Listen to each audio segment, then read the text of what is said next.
Depuis le début de la semaine, les joueurs et les membres du personnel de la Ligue de hockey junior majeur du Québec suivent des ateliers de sensibilisation sur le consentement et les violences sexuelles. Hier, c'était au tour du Drakkar de Baie-Comeau. Et c'est la conférencière et réalisatrice Léa Clermont-Dion qui offre ces formations. J'en ai discuté avec elle. Léa Clermont-Dion, bonjour. Bonjour. Vous offrez en ce moment des ateliers de sensibilisation sur le consentement et les violences sexuelles aux joueurs et aux membres du personnel dans la LHJMQ. Parlez-nous de cette initiative-là. Qu'est-ce que c'est exactement? Bien, en fait, j'avais lancé un appel sur Facebook parce que j'avais donné un atelier sur le consentement aux candidats d'occupation double. Je trouvais ça important quand même de parler de cet enjeu-là avec des jeunes qui ne sont pas nécessairement conscientisés. Et j'avais fait un appel sur Facebook pour dire « Ah, il me semble que ça serait intéressant d'avoir ce type de discussion-là avec des joueurs de hockey. » Il y avait tout le scandale qui entourait Hockey Canada. Donc, j'ai dit « Ah, je suis prête, moi, à dialoguer. Ça fait 10 ans que je donne des conférences dans les écoles, collèges et universités. J'aimerais ça aborder cette question-là avec eux. » Et la Ligue m'a contactée et m'a demandé, en fait, de donner une conférence à tous les joueurs de l'équipe sur cette notion-là. Donc, j'ai vraiment accepté avec plaisir, en fait. Qu'est-ce que vous abordez avec les joueurs?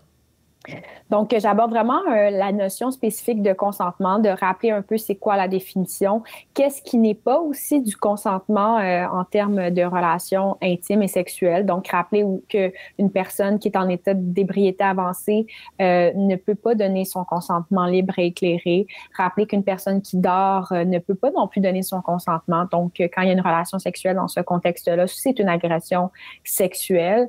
J'aborde aussi la question de la culture du viol, qui est un terme qu'on entend beaucoup dans l'espace public, mais qui est simplement de dire qu'il y a des comportements qui banalisent les violences sexuelles, comment en perpétuant des mythes, donc d'aborder ces mythes-là.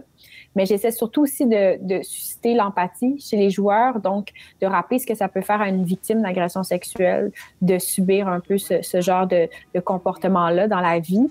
Et donc, je présente un extrait, par exemple, de « Je vous salue, salope », mon film qui est toujours en salle, puis on donne la voix, par exemple, au père d'une jeune fille qui s'est suicidée après avoir vécu un viol collectif. Je trouve que c'est important aussi d'amener des émotions à travers tout ça, parce que c'est pas juste des chiffres, c'est aussi des vies brisées. Pourquoi était-il important pour vous de participer à cette démarche-là dans le monde du hockey, justement?